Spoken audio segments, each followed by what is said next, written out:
Sa lambak ng Nalbuan sa baybayin ng ilog na Gulian sa La Union ay may mag-asawang kilala sa pangalang Don Juan at Namangan. Nang malapit ng magsilang ng sanggol si Namangan, nilusob ng tribo ng Igorot ang nayon at pinatay ang maraming tauhan ni Don Juan. Sa laki ng galit, nilusob naman ni Don Juan ang mga Igorot upang ipaghiganti ang mga tauhan niya. Hindi na nakabalik si Don Juan sa kaniyang nayon. Ang naging balita, siya ay pinugutan ng ulo ng mga Igorot. Isinilang ni Namangan ang kaniyang anak. Ang sanggol ay nagsalita agad at siya na ang pumili ng pangalang Lamang. At siya na rin ang pumili ng kaniyang magiging ninong. Nang malaman ni Lamang ang masakit na nangyari sa kaniyang ama, sinumpa niyang ipaghihiganti niya ang mga ito. Sa gulang na siyam na buwan pa lang ay malakas, matipuno at malaking lalaki na siya. Ayaw man siyang payagan ng kaniyang ina upang hanapin ang bangkay ng kaniyang ama, ay nagpilit din si Lamang na makaalis. Kasama niya sa pagtungo sa lupain ng mga Igorot ang isang mahiwagang tandang, ang tangabaran at mahiwagang aso. Baon rin niya ang kaniyang talisman mula sa puno ng saging. Sa tulong ng kaniyang talisman ay madali niyang nalakbay ang mga kabundukan at kaparangan. Sa labis na pagod ni Lamang, siya ay natulog. Napangarap niya ang mga Igorot na pumatay sa kaniyang ama na nagsisipagsayaw at nililigiran ang pugot na ulo ng kaniyang ama. Nagpatuloy si Lamang sa paglalakbay at narating ang puok ng mga Igorot.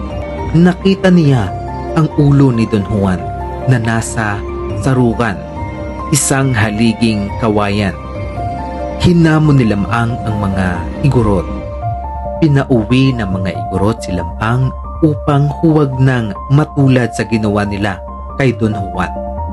Sumigaw ng ubod ng lakas si Lamang at narinig ang mga kabundukan. Ang tinig niyang naghahamon ay narinig ng marami, kaya't dumating ang maraming Igorot at pinaulanan si Lamang ng mga sibat.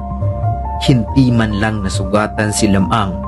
Nang maubusan ng sibat ang mga Igorot ay si Lamang naman ang kumilos. Hinugot niya ang mahabang itak at para lamang siyang tumatabas ng mga puno ng saging na pinagpapatay niya ang mga kalaban. Umuwi si Lamang sa Nagulian. Naligo siya sa ilog ng Amburawan sa tulong ng mga dalaga ng tribo. Dahil sa dungis na nanggaling kay Lamang, namatay ang mga isda sa ilog Amburawan at nagsiahon ang mga igat at alimasag sa pangpang. Matapos mamahinga ay gumayak na si Lamang patungo sa Kalanutian upang manligaw sa isang dilag na nagngangalang Inis Kanuyan. Kasama ni Lamang ang kaniyang mahiwagang tandang at mahiwagang aso. Sa daan patungo sa Kalanutian ay nakalaban niya ang higanting si Sumarang. Pinahipan ni Lamang sa hangin si Sumarang at ito ay sinalipadpad sa ikapitong bundok. Sa tahanan ni Inis ay maraming tao. Hindi napansin ni Lamang. Tumahol ang mahiwagang aso ni Lamang at nabuwal ang bahay. Tumilaok ang mahiwagang tandang. Muling tumayo ang bahay. Napansin ni Lamang. Ipinagtapat ni Tandang at aso ang kanilang layunin. Nais pakasalan ni Lamang si Inis. Nagpadala si Lamang ng 2 barkong puno ng ginto at nasiyahan ang mga magulang ni Inis. Si Inis at Lamang ay kinasal ng marangya at marangal sa simbahan. Pagkatapos ng kasalan, bilang pagtupad sa kaugalian ng mga tao sa Kalanutian, kailangang manghuli si Lamang ng mga isdang raram.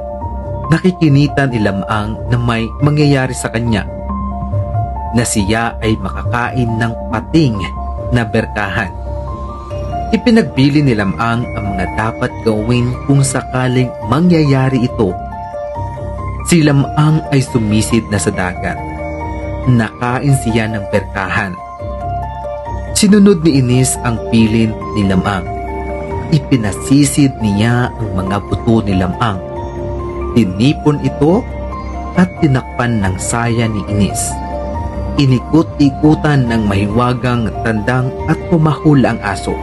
Walang ano-ano'y kumilos ang mga butong may takip na saya. Bumangon si Lamang na parang bagong gising sa mahimbing na pagkakatulog. Nagyakap si Lamang at Inis. Kanilang niyakap din ang kanilang aso at tanda at namuhay silang maligaya sa mahabang panahon.